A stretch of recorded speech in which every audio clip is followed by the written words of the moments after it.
Okay, let's unpack this. When the history books cover August 2021, the narrative usually wraps up pretty quick. Taliban takeover in Afghanistan, shocking speed, uh, in the sense that 20 years of Western investment just collapsed. Yeah, it's framed as this total geopolitical retreat, right? Exactly. But that narrative, it's just too simple. Here's where it gets, well, really interesting. While most global powers were scrambling for the exits, one major regional player's quiet, persistent investments were actually setting the stage for something completely different. A dramatic, unanticipated diplomatic U-turn, you mean? Precisely. This country didn't retreat. It suddenly found itself holding, like, the keys to the entire nation's operating manual. We are diving deep into India's long-term strategy in Afghanistan. Our sources detail nearly, what, $3 billion invested over 2 decades? Around that, yeah. And crucially, not in military hardware, but in critical infrastructure. Dams, roads, power lines. So our mission today is to understand the specific projects that have given India this sort of silent strategic control, turning development aid into potent geopolitical leverage. That $3 billion funded everything. Massive power dams, vital highways, even the Afghan Parliament Building itself. The key takeaway we're seeing from the source material is pretty stark. The Hmm. people holding the guns now. They have basically no choice but to seek help from the people who built the power plants. Which completely flicks the script, right? Yeah. Because for 2 decades, we were told this investment was vulnerable, likely to be instantly lost to India's rivals like Pakistan and China. And that was the immediate international consensus in 2021. Everyone thought, well, that's that. But India wasn't thinking in, yearly budgets. The Yeah. report suggests they were thinking 50 years ahead. Explain that long-term vision. What did India get that maybe others missed? I think they grasped a fundamental truth about modern states. You can seize power with force, absolutely, but you cannot run a modern country without core services. Any regime, doesn't matter the ideology, needs electricity, needs clean water, functional hospitals, trade routes, the basics. Mhm. And all those foundational elements, the things needed to prevent total chaos or civil unrest, they were either supplied by India or, crucially, relied on Indian maintenance and proprietary technology. Our sources draw this parallel to Chanakya Niti, this ancient Indian text on statecraft and policy.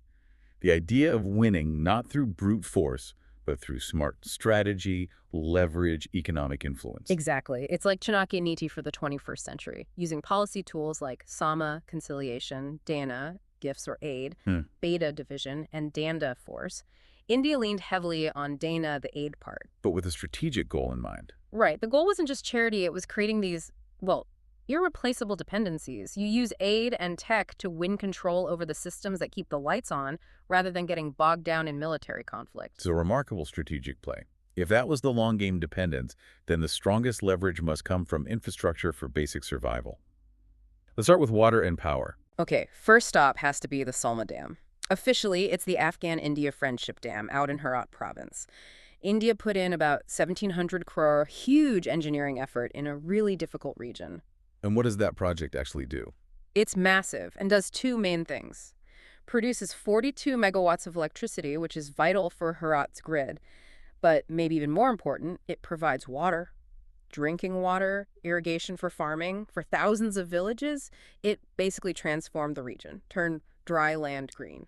Okay, so the Taliban takes control. They inherit this functioning asset. Why couldn't they just run it themselves or, call up engineers from Russia or China? That's the core of the leverage, the technical chokehold. It's not just the concrete and the turbines. Hmm. It's the proprietary tech inside. The software, the control systems. Exactly. Indian technology is embedded deep in the control systems, the monitoring software, even specialized spare parts. These dams are complex ecosystems. They need constant, specialized upkeep and often unique replacement parts you can only get from India. So if something breaks, the local guys can't just fix it with a standard manual and a wrench. Pretty much, yeah. If that dam shuts down, the sources suggest the entire Herat province basically collapses. Economically, agriculturally, socially, it's that critical. Wow. So, knowing this, the Taliban leadership has reportedly been, well, recruiting Indian engineers to come back.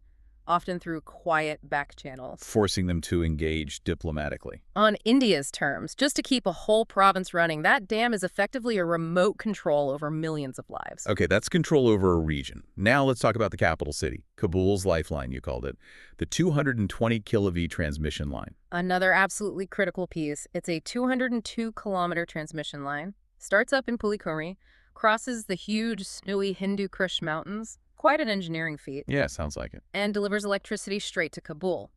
India also built the substations, the transformers, even some solar projects to stabilize the whole grid network. And what happens if the Taliban can't maintain this particular grid? The result is immediate, visible chaos. They just don't have the specialized engineers to consistently maintain this kind of critical, high-altitude network. If that grid goes down hard, Kabul goes dark. Kabul plunges into darkness, potentially triggering massive blackouts, maybe for weeks. And the sources suggest that kind of sustained darkness, no power for communication, daily life, it would almost inevitably spark widespread public unrest, maybe even outright rebellion against the regime. So they're forced to tolerate India's influence just to keep the lights on and maintain stability. They're relying on Indian specialists to stop their own people from revolting. That's the dependency, yeah.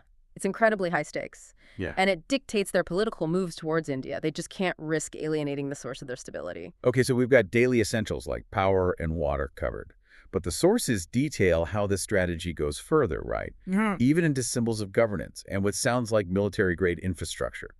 Let's talk about the irony of the Afghan Parliament Building. Oh, the symbolism is it's almost unbelievable. This building cost around 700 crore, finished in 2015. It was literally designed as a temple of democracy, a physical symbol of the government India and the West were backing. And when the Taliban marched in, everyone assumed they'd level it, right? Given their opposition to democracy. You'd think so, but they didn't. Instead, that building, it's now functioning as the Taliban's main headquarters. No way. Yes. The deep irony is they're running their ideological state from the very symbol of democracy built by, well, their historical diplomatic adversary. And just like the dams and power lines, they depend entirely on the complex tech inside. The electrical systems, maintenance, communication. All the embedded stuff, all designed and installed by Indian contractors. They need it to function day to day. You can just imagine the meetings inside, trying to figure out how to fix the network, knowing the blueprints and wiring diagrams are all held thousands of miles away. It's like a daily reminder. A physical reminder of India's strategic footprint, literally providing the backdrop for their rule. Okay, now let's shift to what the sources are calling India's strategic masterstroke, the Zaranj Delaram Highway. This feels less about daily utility and more like silent geopolitical warfare. Absolutely. This highway, about 218 kilometers long, it's a serious piece of engineering.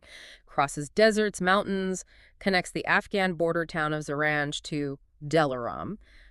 But its strategic purpose, simple but devastatingly effective, bypass Pakistan completely. So it connects landlocked Afghanistan directly to Iran's Chabahar port, which India also invested heavily in, Exactly. directly undercutting the whole China-Pakistan Economic Corridor, CPEC. Precisely. While Beijing and Islamabad were betting big on Gwadar port and routes through Pakistan, New Delhi quietly built this viable, resilient alternative, straight from the Arabian Sea, through Iran, deep into Afghanistan. It fundamentally messes with the economic map CPEC was trying to draw. And the resilience of the Indian engineers. The sources mention landmines, attacks, losing people during construction. It was an incredibly dangerous place to build, which just highlights how important this project was strategically. So this road gets called India's silent weapon. Why couldn't the Taliban just, I don't know, threaten to blow it up or stop using it if India pushed too hard? Well, that's the beauty of this kind of defensive leverage. Today, that highway is Afghanistan's essential lifeline. For humanitarian aid, for commerce, India sends crucial stuff like wheat and medicines along this exact route. So the Taliban has to keep it safe. They absolutely must ensure its security, because if that road closes, whether through attack or just falling apart from neglect, Afghanistan's entire trade system grinds to a halt. The country faces, potential starvation, massive shortages. So just to survive, the Taliban is forced to actively protect a key strategic asset that was built explicitly to counter their main allies, Pakistan and China. It creates this inherent conflict of interest for them, doesn't it? They're structurally forced to protect India's strategic interests just to keep their own house in order. Okay, we've seen leverage over provinces, the capital, trade routes. Let's look at the ultimate geopolitical knot involving India, Afghanistan, and Pakistan. The TAPI pipeline. Right, TAPI, the Turkmenistan, Afghanistan, Pakistan, India gas pipeline. It's this massive 1,800-plus kilometer project. Been talked about for decades as, like, the holy grail for regional energy. Supposed to reach Fazilka in Punjab. But instability in Afghanistan always kept it stalled. Completely dormant for years. Then the Taliban takes over, and they quickly realize seizing power is one thing, but running a country costs money. Billions. And they need cash flow. Desperately. They looked at TAPI and